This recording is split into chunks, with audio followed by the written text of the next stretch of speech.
Huh? That's said Forrest Whitaker. They shot him daytime and nighttime. One eye open, one eye closed. You know what I'm saying? You have Timothy Oliphant, who's amazing. I hate you. Yeah, we're just gonna start this shit live. The only time I caught the Holy Ghost was when I was in church drinking. Like they're two dumb dudes. Welcome to the latest episode of Sarat and Chris's Movie Therapy Podcast. It's my man Sarat pulled out his 2004 collection T-shirt. I like it. Giving me what is it? What was that shit that the dude from Kate Plus 8 used to rock? It's a Foot Locker special. First of all, I ain't never gonna admit to watching Kate Plus 8. I mean, second of all, I watch a lot. I'm not one to talk about. I'm not one to talk about maybe people should iron their t-shirts, but brother, what the fuck irons their t-shirts? Hold on. It's just wait. What? Yeah, some people iron their t-shirts. Some people should iron their jeans t-shirts too. Do you iron your jeans with a pleat? This is 2002. I've ironed my jeans plenty of times. Yeah. Hey man, I don't give a shit what anybody else hears or says. I literally pull my clothes out of the clean hamper and put it on. I don't hang up t-shirts. I fold them. My clothes are in two piles. There's the dirty hamper, and then there's the hamper that's coming out of the washroom that is already ready to go. I'm sorry.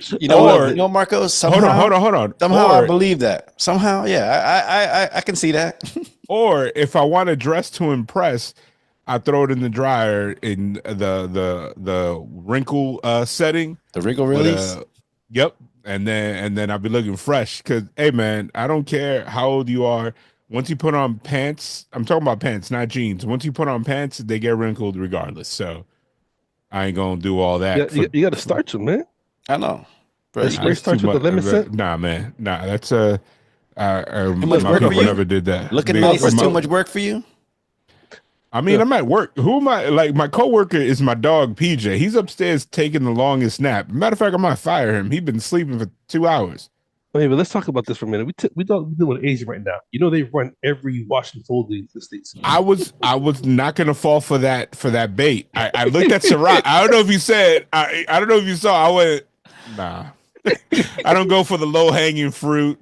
Because Sarat, you jab him, and I don't Sarat. think you go for fruit. Period. You're a carbitarian. This guy. First of all, I do love fruit, and you see, he proves my point. He proves my point.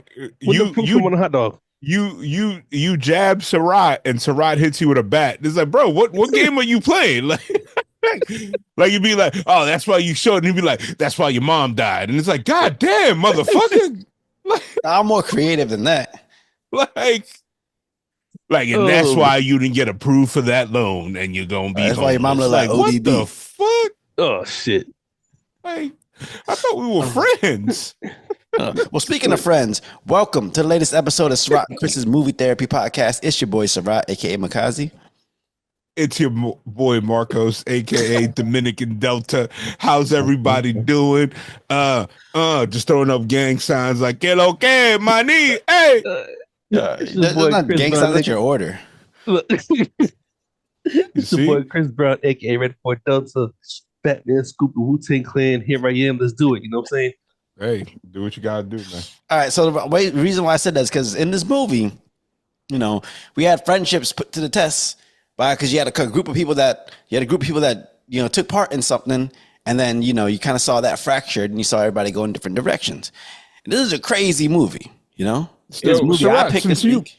Go ahead. Since you picked it, what did we watch? All right, this week we watched this brand new movie on Netflix called Havoc, starring Tom Hardy and Timothy Oliphant, written and directed by Gareth Evans, who's the guy who did The Raid, who did The Creator.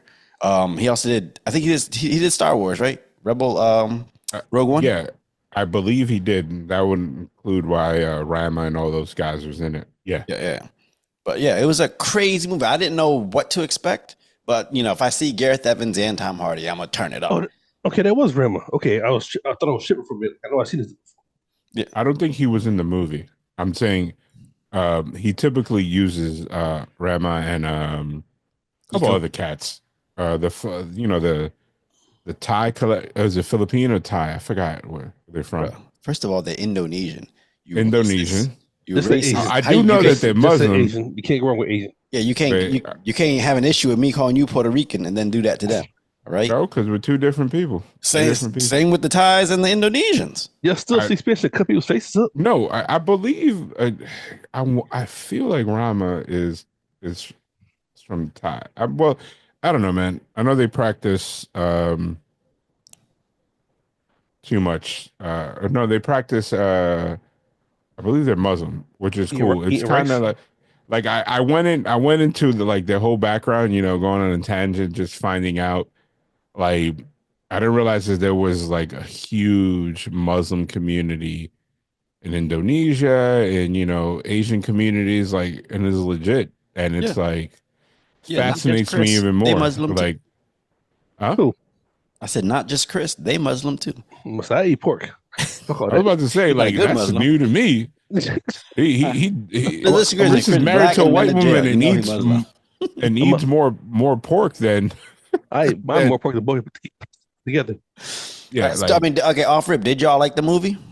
I liked the concept of what it was supposed to be, and I like Tom Hardy. I your favorite movie of all time? Go ahead. No.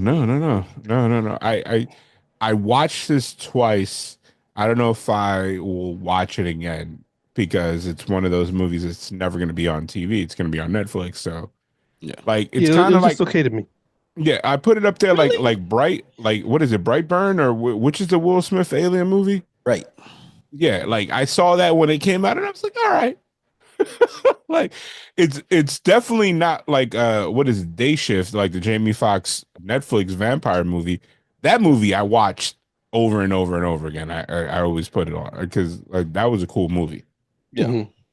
All right, so I mean that's odd because I actually thought y'all both would have like really loved this movie and really like would go back and revisit it a few times. So what is it about the movie that didn't sit with y'all? Because I loved the movie.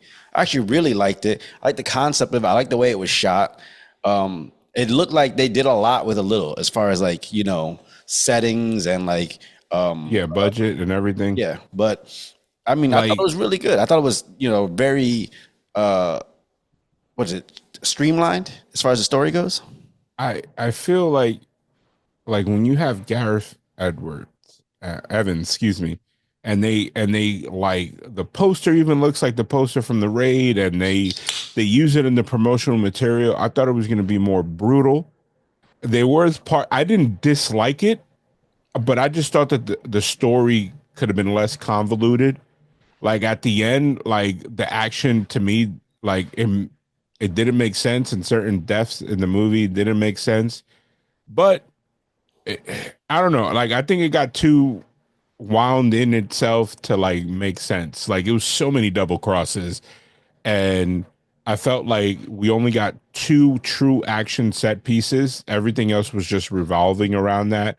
Whereas, like I came in expecting Raid American style, like not shot for shot, but like this just had 2 big set pieces that were all the action sequences for the most part, and then the rest was exposition. And I think honestly, they left Forrest Whitaker's character out. Like I think the small performance. I wanted to see more about what happened that led Forrest Whitaker and Tom Hardy's characters to be in the position that they're in. Like I wanted to know what happened with Walker and old boy. I forgot what Forrest Whitaker's character was. Beaumont. I wanted to get more of that information, and it's like I also felt like we got dropped into them not liking each other. All the cops, like from the get, like I guess what threw me off, and I had to rewatch it just for that part because I was kind of confused. Is when he pulled up in the hospital, how there was complete animosity from then on point. I thought they were gonna sow the seeds, but no, it was like, nah, we don't mess with y'all. Like they were using very coded words where it was just like threats. Like, I don't know, but the actors themselves, every single person here, they had an amazing cast. I just wish they would have put it together a little bit better. Chris, what do you think? I mean, yeah, I feel like, especially what you said about Forrest Whitaker and Tom Hardy's relationship, it's like they both know they owe each other something. And we only know like the depth of Tom Hardy character getting the DA off his back but also knowing Tom Hardy did some grimy shit that really only him and the cops know about. So it's Like, like, where's the debt come into? Like, what do you really owe? what Because did Forrest Whitaker do for them? Like, you know what I mean? it's Like just that. like did something happen? Yeah, like okay, yeah, Like, like I I know he mean, made it go away, but like, how did he make it go away? And how come Tom Hardy has to pay this debt and the other cats don't? oh Like, yeah, he's yeah, okay. As far as Tom Hardy, well, if it sounds like, I mean, from what I picked up in the movie, it looked like Tom Hardy was the only one of them trying to get out, trying to not be, to trying to do some of that shit that they were doing. And I guess Forrest Whitaker's character was in a high enough position that he could get him out, after knowing what they did and shit like that. Whereas the but other I ones might not be. The other ones, again, they were still knee deep into it. They were still working with for presumably triads and Asian mafias and all those guys. Like, they're still so in it with those guys. He seemed like the only one who was just like, I made this choice to help my family and do some shit, and like I'm trying to like get that out of my past. it's like I almost felt like we got a sequel to a movie that we never saw. Like a lot of the stuff was like pretense in the past with not a lot of it was a lot more exposition than actual showing, and the exposition came far and few between. Like it wasn't like one character explaining it all. It was like you got pieces from this person.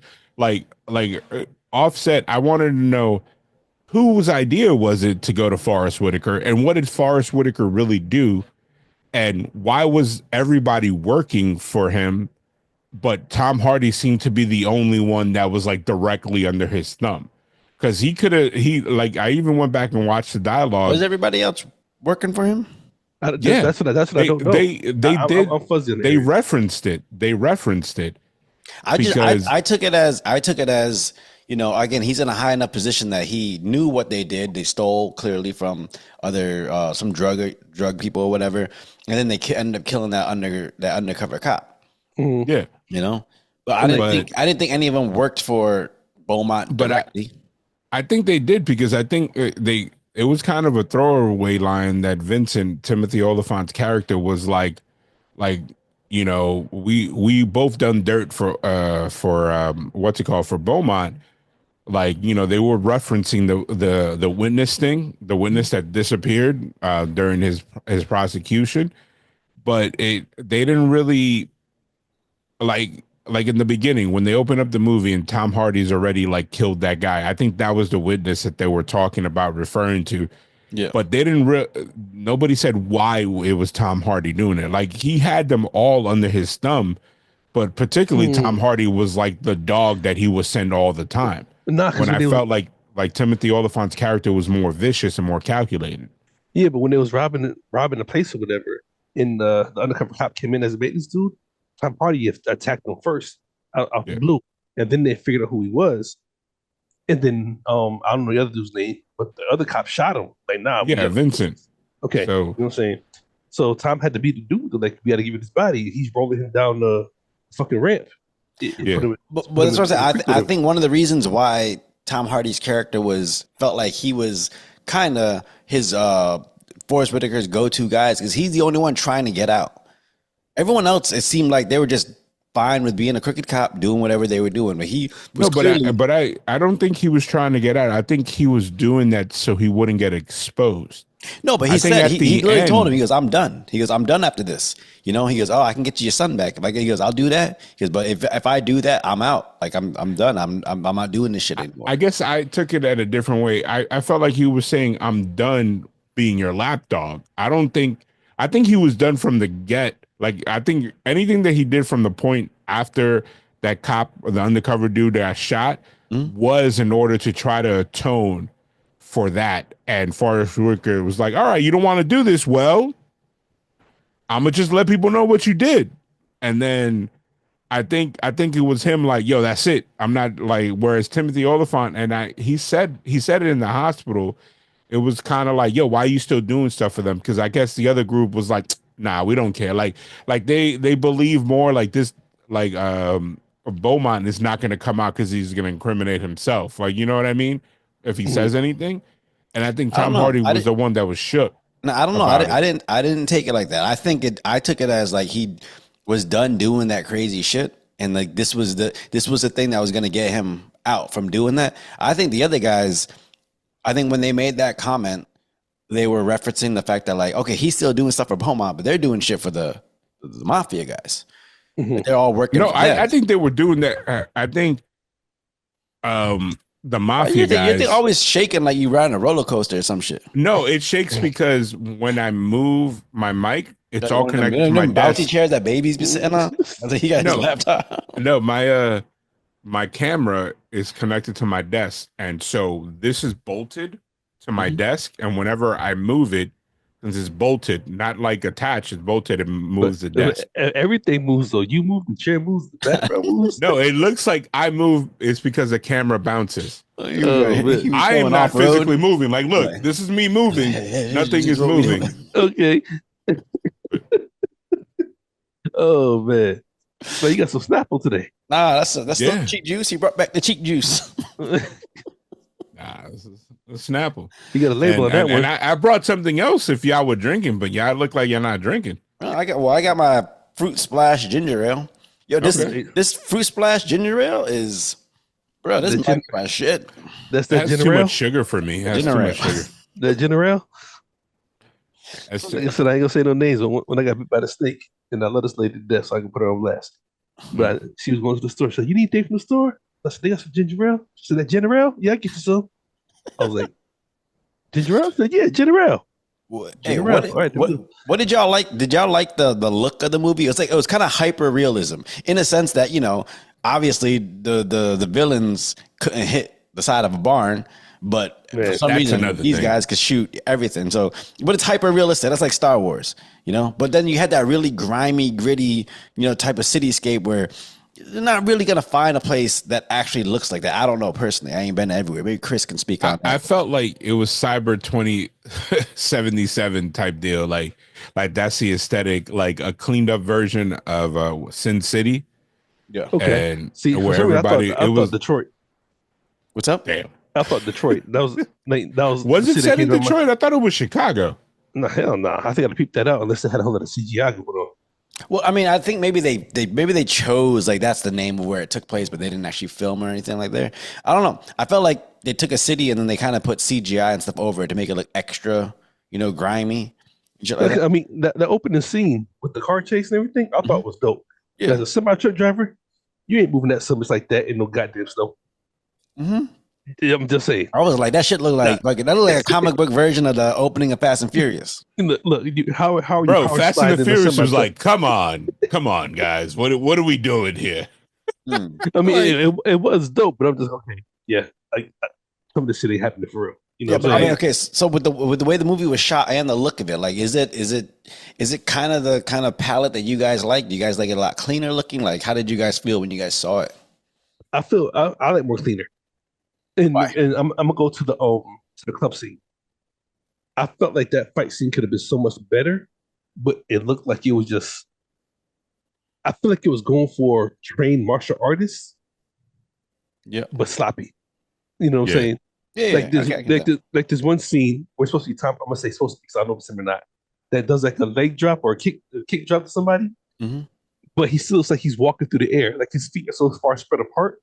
Normally your feet are together, you know what I'm saying? Like you go to kick it with both feet, you know. But it looked like he just like was slung over there and like all the blood and the cleavers and everything. It's like, okay, I don't know what kind of club this is, but for this many people to give him this many weapons, something ain't right, you know what I'm saying? Yeah. But then it's like I don't know. I guess, you know, I'm not a cop. Nobody is here has been law enforcement.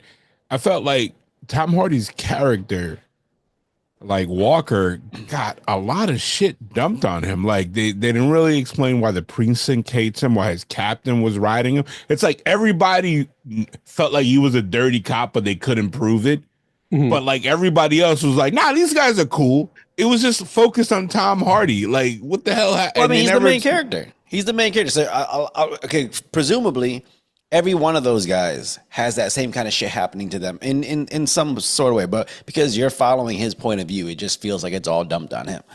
Presumably. But weren't they were the lead detectives? It's like, it's kind of like they took Tom Hardy off because he's like a known lapdog for Beaumont. And it's like, But he's also like he was a homicide detective, right? I don't think the other ones were homicide detectives, but he was a homicide detective. I think they were all narcotics. The other ones. Yeah, because he told the girl, he goes, I'm homicide, so technically when you're riding with me, that makes you homicide too. So that's why I told you to stay in the car. And I don't know enough about law enforcement to know. Like, I didn't know detectives can ride with uniforms. And I think maybe that's all she owns. Maybe she pulled it out her hamper. Like this might clean up. It was a lot of shit. Like, if this movie was made in like 1990s, yeah, I would have been all for it. But it's like they suspended a lot of belief. Like, how did this guy Raul get the Mia's uncle get the passports? Like, the guy didn't even look like he could Google a computer, but he had legit passports to get him out of there. I mean, like, sometimes you feel like that. You couldn't Google a computer. Like, you know what I mean? Like, that's the type of shit. Like, that's the grandpa date. Like, you be like, I guess I'll Google the computer. Like, but that's like, he didn't look like tech savvy. One of my favorite movies is Carlito's Way, and he plays Changa. Yeah, what's his name? I call him Scarface. No, Luis Guzman. Yeah. Oh, fucking. He plays his right hand man in the movie. Yeah. John Leguizamo. Yeah, Al Pacino. You go. Yeah. But in this movie, why is when he in the little construction site, he's in the whole jumpsuit and everything else like that? In the club, why he's in a disco outfit?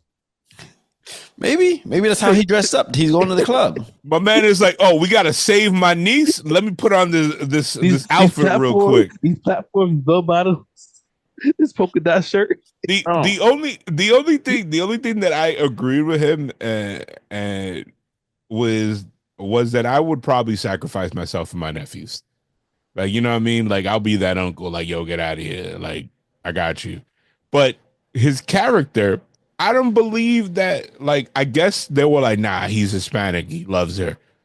But like, there was no reason I felt like he was that loyal to her. When they put the screws to him, like, I felt like he was gonna give up everything. But nah, he was a G at the end. Like, Yeah, because how did he wind up at the club in the first place? I don't know. There's a lot of moving parts in this movie that are not explained. I will say, it probably could have gone with like a little more fleshing out, like building up a little more relationships with people, and maybe a couple more in between scenes that where people figure certain things out. I will say that because it is, if you look at it, it's probably about an hour and 40 minutes long. Mm-hmm. And it's like, it's Netflix, so you can make it as long as you want, unless there's gonna be an extended version down the line. I'm like, yo, what the hell is going on here? Maybe it just had the pacing that the director wanted.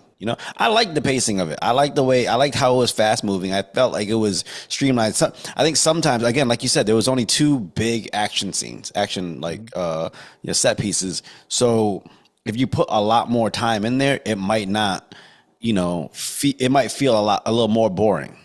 Like, it felt like Deadpool, but not as slickly edited as Deadpool was. Like the first one, because you guys both know the first Deadpool had 0 budget. Like, you know what I mean? Yeah. It had like 100 million, which for a Marvel movie is kind of like super low. Yeah. Like with the CGI that they put into it and everything. And it made sense why his storytelling, that they broke the fourth wall, they were able to keep it to those 2 main, the beginning and the end set pieces. Yeah. But this movie, I felt like it tried to do that, but to a point. Like, I felt like the set piece at the end, the shootout, was a lot better than the club scene. Because the club scene... I disagree, but go ahead. The club scene was full of all these people that they're like, oh, he's a badass. Like, you ever seen that Simpsons episode when the triads was fighting the mafia, and then Marge was like, Homer, we got to go inside. And he's like, no, but this is one Asian guy there. I know he's going to do something cool. And then they walk away and they hear, like, he's like, damn it, I missed it. And that's what, like, the vibe that they were giving us. There was all these faceless characters, like the chick that's supposed to be the bodyguard, the top, First of all, she's not faceless. That's Michelle Watterson. You better put some respect on the karate hottie, bro. Oh, wait, are you sticking by your Asian community now for the first time in 40 years? Listen, you know who the karate hottie is? You know who Michelle Watterson is? She's from UFC. Okay. Yeah, just but they absolutely gave her one. Like, look, her name is the Assassin. Yep. And she was fucking Tom Hardy up. No, she's definitely good. Yeah. but like they didn't he really. Had to cheat. They didn't. He used the fucking. There was no. He looked like he was trying to hunt dolphins and caught her in the neck. It was like one of those things that I was just like, man, I really wish that there's a good movie here. If they would have just edited it better, like, you know what I mean? Like, this is one of those movies. I don't mind the editing, and I get maybe fleshing some stuff out, making it a little longer, building up. I felt like they filmed that and they just left it on the cutting room floor. I don't know, because the editing felt like the type of editing in the Raid, especially when it got to the action. It's really frenetic. And that's why I don't agree with you on the action. I think the club scene was better because that last one, it's at some point you just got to be like, was any bullet gonna hit someone? Look, yeah, but it's better than people getting cracked in the face with lead pipes and bats, and then just being shaking it off. I ain't seen no extended clip of none of these pistols, and they never ran out of fucking bullets. I've seen somebody reload one time. They was shooting the same amount. Every pistol was a fully automatic. They should at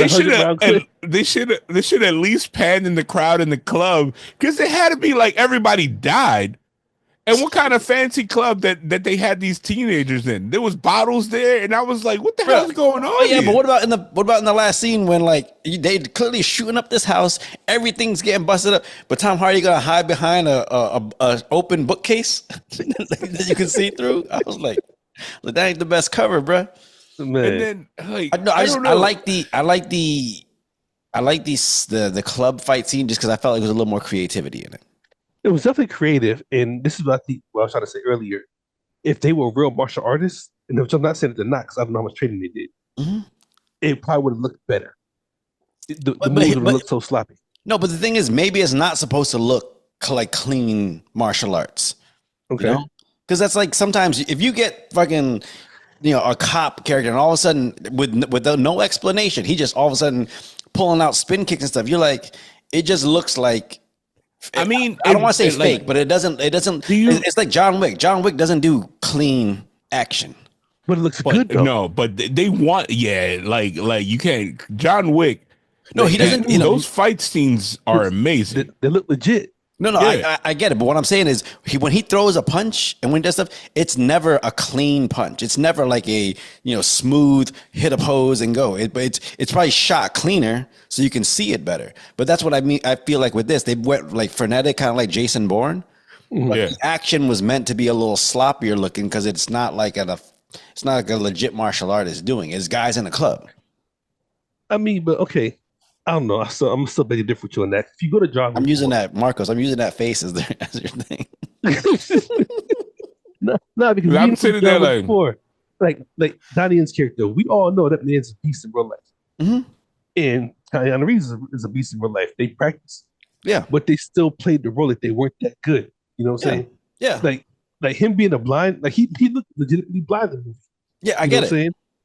Yeah, but he's also the thing. He's also a high-level assassin. So in that context, you would think he knows how to handle himself.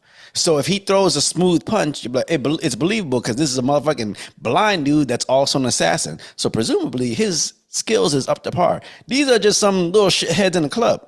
Yeah, but Tom Hardy can hit 50 targets from 50 miles away with a pistol, but then does a drop kick that looks like hey man, he's a top rope. He's a gunner. He ain't. No.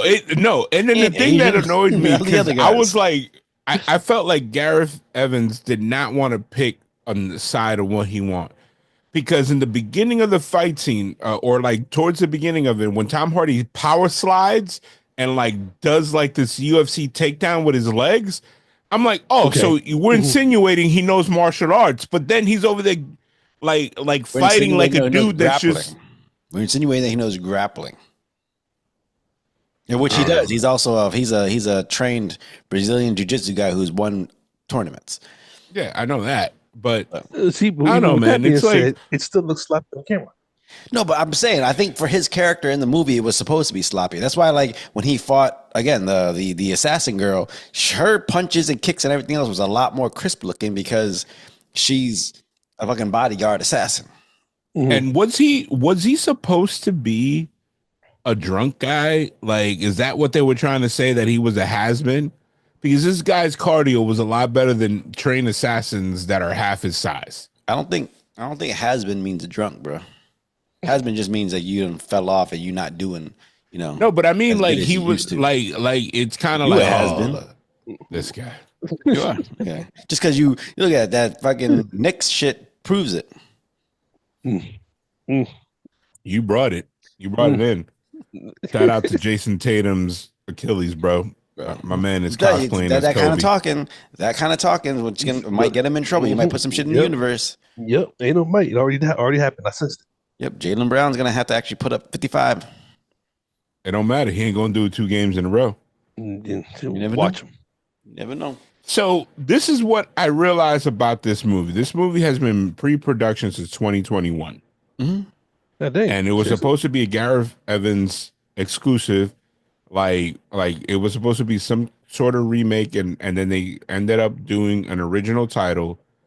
Tom Hardy was cast, and then they kind of like sat for a while, and then they officially finished filming in 2021. So this movie sat for 4 years. Yep. And it definitely looks like it sat for 4 years. I don't know. I feel like it's one of those movies where, and you guys will probably agree with me on this. It looks like one of those movies that if you put it in the theaters, it wasn't going to make a lot of money. Not because it's not good, but because it's just the type of movie you don't know how to sell that movie. If you action movies, marketing, it's action movies. It's not the 80s. I think the only action movie, and this is why it's so successful, is John Wick. A lot of these action movies that don't have a comic book or a remake or anything behind it or fan base, they go out there to die.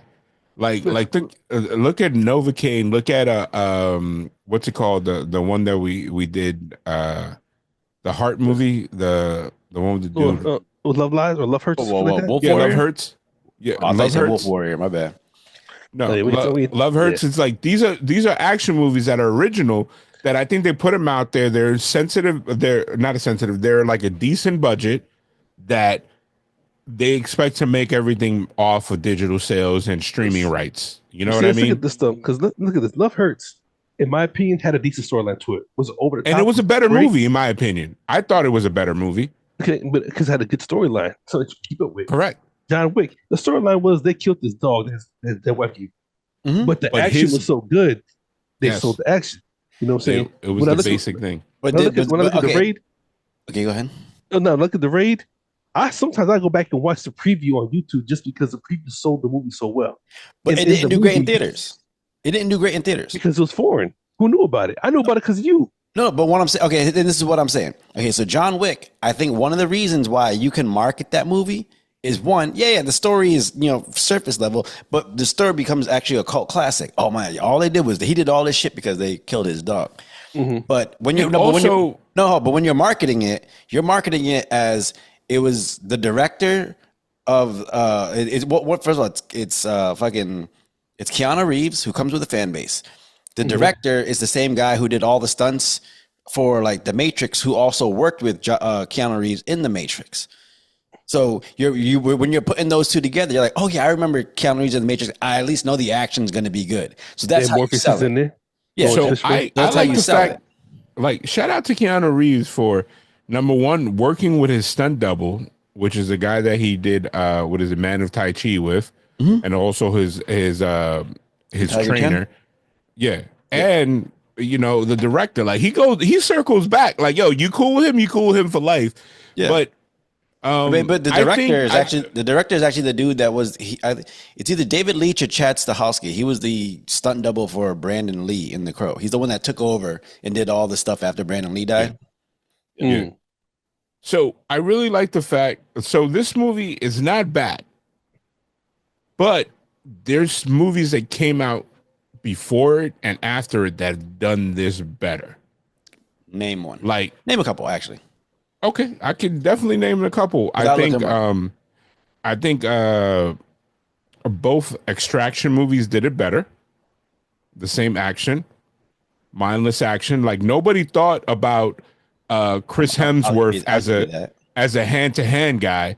Yeah. But he fucking, now you believe it. Like, you know what I mean? Like, I was like, I don't know about this, but he's legit with it. Like they directed him better. Bad Boys, the last one did it because the camera style, that spinning camera style with the stutter, that they had with Will Smith. I don't know. You guys seen the featurette where he goes into the thing, the first person point of view.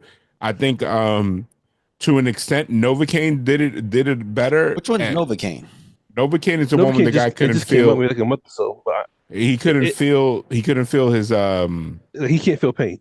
He can't feel pain. Oh, and it was like a guy Novocaine, the story of Chris Brown.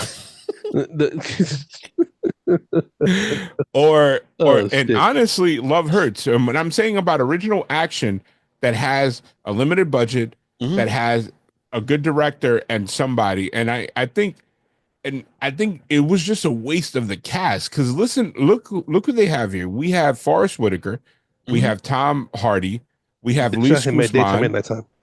Huh? That's it. Forrest Whitaker. They shot him daytime and nighttime. One eye open, one eye closed. You know what I'm saying? You have Timothy Oliphant, who's amazing. I hate you. At one point, dude, we need an aim shot. He's like, okay, I'm ready. Like, at one point when he was talking in the beginning of the movie, I was like, is he using his accent from Black Panther? Like,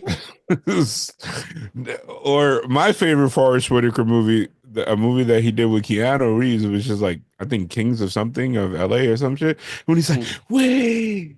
Nah, man, dude, fucking best Forrest Whitaker movie ever. It's Bloodsport, bro. When he's chasing Van Damme through China. And I felt like he's gonna be like, yeah, he's man, stop making me run. He's one of the FBI guys that's chasing after Van Damme. Wait, we got to go back and check. Is it him or is it his brother? No, that's Forrest Whitaker, bro. We know that. We know that eye. No, the reason why, because I swear to God, me and my friend have this working theory that I think he sends his brother. You're saying all black people look like. No, his brother looks exactly like him. Like, oh gosh, you know what I'm talking about, right, Chris? Honestly, nah, I really don't. Yes, Chris, because he knew you black, you should know. No, because you obviously don't know because you're trying to be funny. What the? Oh no, my God! I don't. Like, I'm just not finding out or trying to think back. Bloodsport's on TV every fucking week. You know what I'm saying? Yeah. On Pluto TV. His brother looks exactly like him. What has his brother been in? The only person I could think of is that dude. The only person I can think of that looks like him is the sergeant or the cop guy from Cocaine Bear. That's the same. Charlie Murphy and Eddie Murphy are the same. Oh, they're not. I know. All right. Charlie Murphy. His brother is Kevin Whitaker. Kevin Whitaker and him look exactly the same, bro. Put a picture up. Put it on your phone. Put a picture up. All right. Hold on. Pull it out. Look at this. I just know that fucking. I don't know, Forrest Whitaker, like you see him pop up in movies where, like, I think character wise, you can almost interchange him with James Earl Jones in a sense that they could play kind of the same characters. Okay, but if you want that, what's up? Talking about the demeanor? Yeah, their demeanor, like they're the. Let's see if this. Say something. I don't know. So the camera goes to the big screen. Because right now all I see is Kevin Hart and Malcolm X. They don't look nothing alike, bro. His brother's the one in the middle. The one in the middle. I don't know. I don't know about this. Pull it up. Pull it right here. As a matter of fact, look. There we go. Yeah, but your thing is blurry. Okay. I don't know. So we have a bad joke that he be sending his brother Ken in to do the audition. And then Forrest shows up, and they're like, "Wait a minute, we set up all these scenes. What the fuck is going on with your eye, brother?" Forrest Kevin Whitaker is not in the middle. Kevin Whitaker's on the end. Forrest Whitaker's in the middle. That's not Ken in the middle. That's Forrest Whitaker in the middle. Matter of fact, I'm gonna send it to our group chat so you guys can see. Hold on, say something, Sarat. So you see that? Okay. Yeah. Look. I just text both of you guys. Check your phones. I think you're looking at both Forrest Whitaker, bro. That is not, because look at that eye. That is not Ken Whitaker. Ken Whitaker is that one on the end, bro. Yeah, they both look the same. Just one got better lighting. No. Ken Whitaker. Look at that eye. It's not cocked, baby. It's still low. Look in that picture. That picture is both I don't know. Forrest Whitaker. I don't know. Either way. See, no, I'm gonna show you. This is Ken Whitaker. You trying to fuck with me? This is terrible. God damn it. We out here debating black dudes. This is fucked up. For real. But would you, if they had a sequel to this movie, would you go out and look for it? Because I feel like I want a prequel. I want to. I just sent Ken Whitaker to the. But if it's a picture that I think you sent, I think that might be when he was younger. They look. You see the excuses? No. Before he got a tan. You know what I mean? Before that. No, that's the same dude in the same picture, man. No, it isn't. They don't look like it. Okay. No, it isn't. I told you. Anyway, they look alike. They all look alike. Look, Marcos, you grew up in New York. You should be able to tell the difference. Tell the difference of what? What are you trying to say?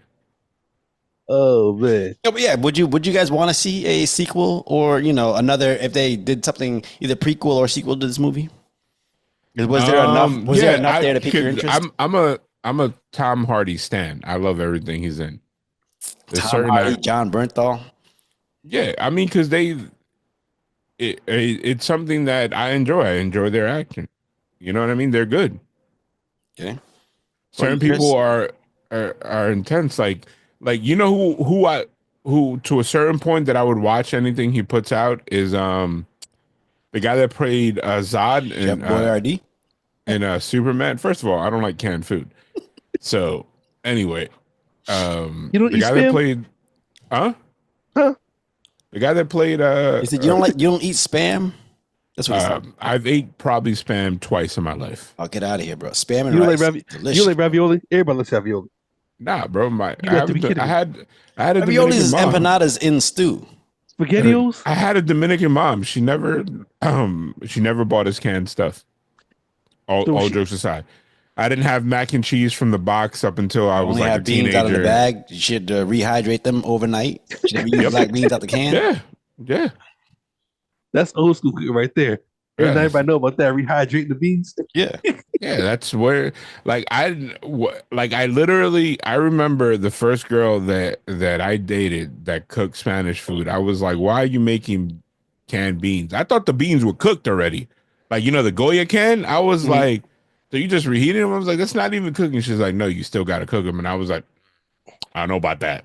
Like, I was like, my mom, like, if it didn't come out of a dry bag, I don't like if they didn't simmer for like 18 hours or whatever the hell. That's why I said that's old school cooking right there. Yeah, that's how my mom made it. That's why I am a legume guy or legume or bean guy. Like, I'll eat anything under the sun that's a legume or bean. I thought you said a lagoon. Like, this is where you go lay in the sun. Yeah. No. Legume, like I eat any type of beans. Like my wife, she'll be like, "Do you like lima beans?" And then I'll be like, "Show me pictures." Like, yeah, we ate that. Like, my mom just mix it up whatever rice. He don't even know what the name of the bean is. He's like, "I'm gonna eat it." No, because it's like I got some rice with it. It's all good. Yeah, my wife got really like, she was like, "Wait, you eat garbanzos?" And I was like, "Yeah, those were the weird funky beans. I like them. They were good." And then she garbanzo beans or chickpeas, same thing. Yeah, and then she tried fried like over like sometimes we do meatless meals over, and I was like, she's like, yeah, that's a protein. I was like, okay, I don't understand. I was like, I like garbanzos. She's like, really? Like she was like so shocked about it. I was like, yeah. I put that. I get some in some menudo. Should be good. Yes. I don't even know what that is. Menudo's making shit up. No, menudo is a Mexican stew, bro. Yeah. Oh. See, he heard the Latin. He was like, "Oh." I think you said menudo like the group. It's good for hangover. All right, so again, if they expanded on this movie, like, what would you want to see happen that would make it like more palatable to your guys' taste? I would say just the scene when he walks in with Forrest Whitaker, he finds his son. That scene needs at least 2 more minutes, like something more. No, I'm saying if they were gonna do a second, like a sequel or something like that, what would you want them to do differently? I would want them to establish each character as to why you care about it. Outside of Tom Hardy and his partner, I didn't give a shit about anybody. I didn't care about the cop in the hospital. I didn't care about the son. I didn't care about Mia. Like I was just like, hey, you ain't care when that cop's wife got done up in the hospital? No, because I was just like, they didn't set her up for me to like give a shit. Like, you know what I mean? It was kind of like, oh, that's the guy's wife. No, like she had a 30 I thought that there was enough scene there to give a shit that she got, because she was there. He checked on her. She was like by his bedside, and she was just innocent bystander. But she was a dick to him. She was kind of like, what did you guys do? And I was just like, well, what? She knew her husband was in some shit. And this but I'm like, not enough for me to be like, oh no, she doesn't have to die. I was just like, whatevs. Like, yo, I honestly did not care. Like, I cared about Tom Hardy not dying. I thought he was gonna die and sacrifice himself for a character that I didn't give a shit about. I was like, oh, okay. But then when he didn't, and then like the whole revenge setup, like even the way that they scored it, when he finally pulled up on the guy that shot Forrest Whitaker and then he shot him, I was like, okay, so do you think they needed the scene of No. He didn't even tell you what scene yet. He's about to say, he's talking about a different I thought scene. you were gonna say something about the scene with the son. Like, you know, him like, that's my dad. Like the scenes that were needed were missing from the movie. Honestly, he said no, just took you off. Like I had a whole scene in my head that I knew I was going to. And he said no. I mean, no, I think I think maybe because it's gunfights, because of all that, maybe maybe a little less steady cam in the way they shot the action. Because the action's done that way to make it feel like the energy is up. That's why they did it in Jason Bourne. That's why they did it in The Raid. And that's why they did it here. Just when you move that fast, it feels like it's so chaotic that like the energy is going really fast. I think it could have done a little more with like, you know, just cleaner shots, maybe a less handheld and more like on a dolly or some shit like that. Some of the camera work was really good. Like when Tom Hardy went into the club, and then when he's walking through and was on the crane and brought it all the way upstairs and shit like that.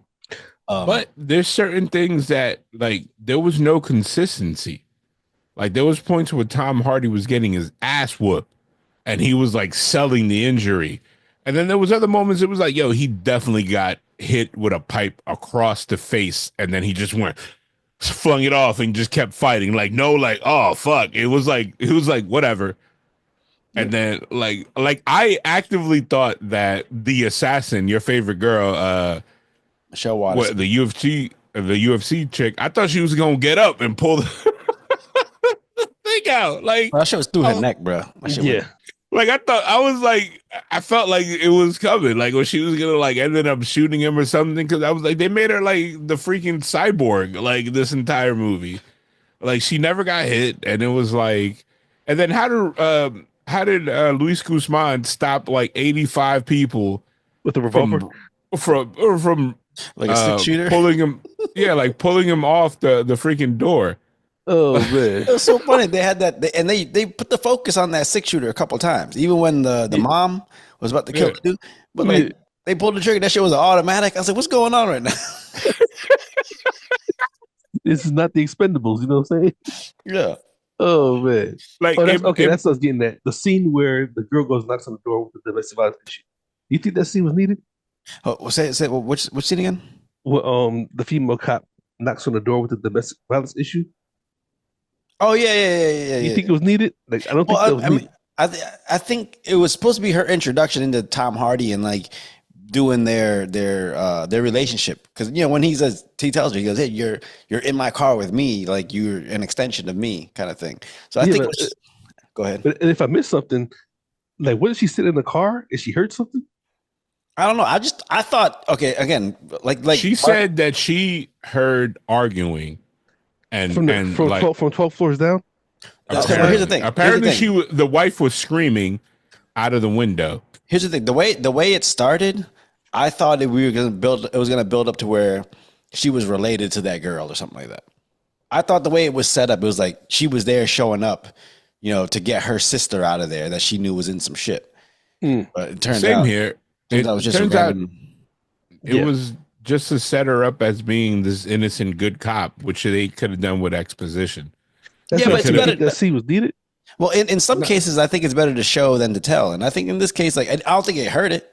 You know, I think they could have gone the training day route, like have Tom Hardy like come in and just show that he's a shitty dad and all this stuff, and then the captain's like, "Well, here's your new partner for the day," like, and then have the captain be like, "She's not like everybody. She just got on the job," like, or something stupid like, "She's still idealistic," like, you know what I mean? She still believes it, like, you know, like you've seen it, like when somebody's a rookie, he's like, "No, he jaywalked. I must stop him," like, you know what I mean? Do y'all Like shit think? like that. Do y'all think when they pitched this movie that they sold it as, "Hey man, it's if you take the raid and mix it with Training Day"? I think it evolved into No. that. I think it. No, I honestly think that this was supposed to be a raid reboot, like when they take the story and make it into an American story, kind of like they did with The Departed, and then somehow the rights didn't transfer over, or the studio was like, "Nah, we're not interested in this," and then they were like, "All right, we're gonna do this." Like I honestly think that because I've heard the raid was supposed to be shopped around to get an American remake, and it was never done because they like apparently studios don't think that an action movie like that purely focused on action and very little acting will not do well. And it sucks because it'll do well with people like me, like us, the people that love action movies. Yeah. But that's not the thing. Like if you would have, like honestly, if the raid was done in the '90s, they would have put Stallone or freaking Arnold in it, and then it would have done $100 million. Like, you know what I mean? Like first opening weekend, it would have been the greatest movie ever, and it would have just been like, oh, the guy shooting all day long, and like, yeah, but it wouldn't make it that good. 'Cause, I mean, yeah, we go to the but raid all the time. Raid is a mixture of like I'm gonna kick you in your face and shoot you in your chin at the same time. yeah, Yeah. and then even in the raids lows, because you guys remember in the first one, it wasn't action all the time. Like there was times that the fights were sloppy on purpose, not that the cinematography was. Is for because they didn't want you to suspend belief. Like this guy's fighting for his life Mm-hmm.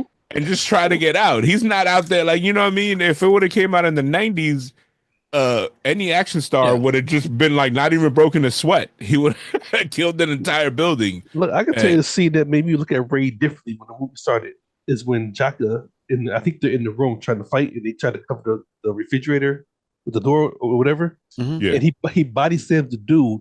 Something he about to start do some karate shit. And he just turns over and shoots him twice in the head. I was like, why? Yeah. I didn't Oh, expect yeah. that. Yeah, You know what I'm saying? Yeah, I that remember right that. there changed my whole perspective of the whole movie. Like, wait, what am I watching here? Because he just whooped his ass and shot him. Yeah, but I seriously think, like, you know, if they pitch this story for this specific movie, they were like, hey, it's kind of like Training Day, but we're gonna use action kind of like The Raid. Not saying they're doing the exact type of action, but like, you know, when you sell that to a studio, like, oh, okay, like I can see what kind of direction they're gonna go, you know. Yeah. And I think that's what they try to do here. Obviously, just like The Raid, you know, it's not much story. The story is kind of surface level. But it was good though. No, the story. No, not the action in the movie. The story. The story is they're Well, going. I Into, think- I they're think going the into. story- Hold on, they're going to an apartment building to get a guy. That's the story. But you find out that they're going in there off of somebody's personal need. Yeah, but I'm saying that You know what I'm saying? it's very surface. It's not like super complex. I agree. That's what I'm saying. I think the cinema in you know, for that genre of movie it was, because that's not considered like an action movie. That's just certain movies. I don't know if you realize that when we got all those movies like I know you mentioned Tony Jaa and them, those are the movies that release over there. Like that's just like the I know gunfighting. this is where I'm Southeast Asia. Okay, so My peoples. So you know what I Yes, mean? no, Like something that to was Tell me enough about story. that. Ain't no Over action movies here- coming from Puerto Rico. Look, SPRINGFIELD does not spell Southeast Asia. I don't know what you just spelled. Springfield. Anyway, so like I'm saying, like the American style audience doesn't like. They would have been like, "What's the motivation?" Like the only movie that No, but the thing is, I don't think the American style audience would have said that. I think the movie studios think American style audiences, because when The Raid came out, people went nuts for it, and clearly they're okay with it because John Wick does fucking crazy. So Yeah. there's a market for it. It's just how do you market it? Like how do you build it up in a way that, you know, audiences go to it?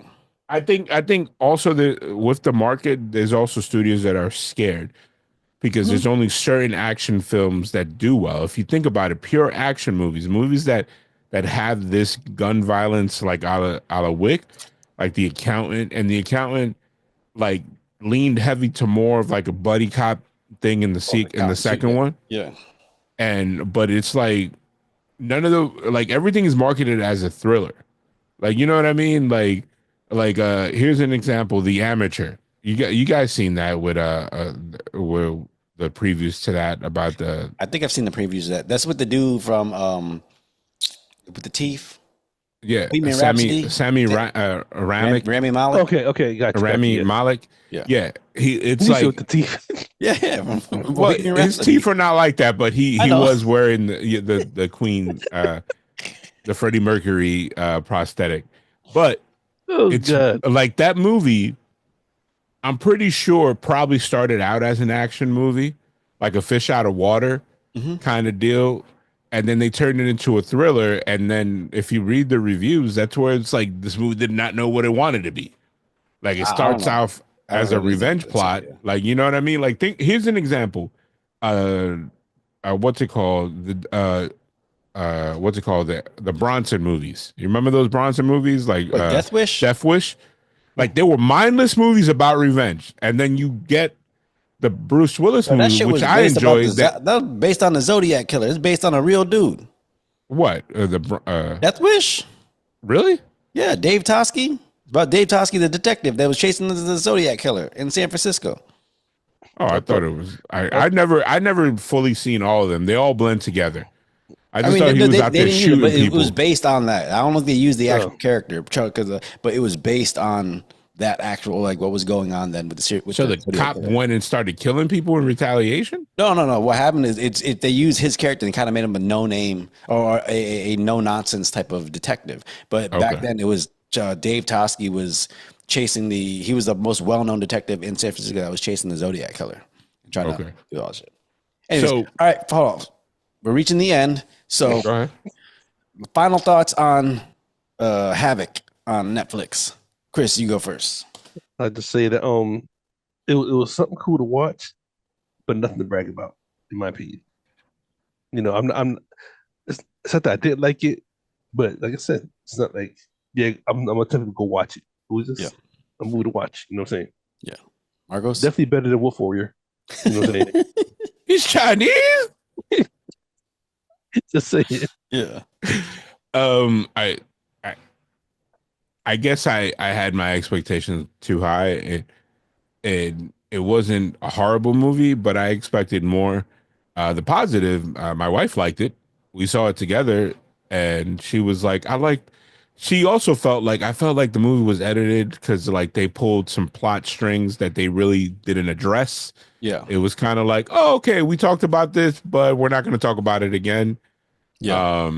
I wanted to know the characters more. Like I said earlier, like I felt like there was no real stakes. Like to me, the stakes were the main character Walker dying, and he didn't. So after I knew as a viewer, like, oh, he's safe, I could have cared less. Like the Forrest Whitaker character dying, I was like, I saw that. I didn't believe that he cared about his son because he sold them out like 10 minutes earlier in the movie. Like, you know, the reason he brought him there. So I'm like, wait, he loves him now? He's like, no, don't do this. Like, I like the movie. I think it is very style over substance, as in, like, you know, it's just, you know, they were going for a specific type of look and feel, and because of that, they probably didn't pay much attention to the plot or some of the depth of the characters, so you might lose some people in there. But I actually thought it was a fun movie to watch, and I would actually love it if they did a sequel that was a little more, you know, maybe concise and had a little more depth to it. I'd be up for that. Yeah. I will say this, my takeaway from the movie, that one scene where he finds out, I think, where his son is at, and he calls Forrest Whitaker's character, and when they answer the phone, he just starts talking. Note to self: never start talking until you know who you're talking to. Yep. Keep that in mind. Yep. Hey man, put some respect on some Asian mafia people, because for a long time, people always said that you saw it in Romeo Must Die.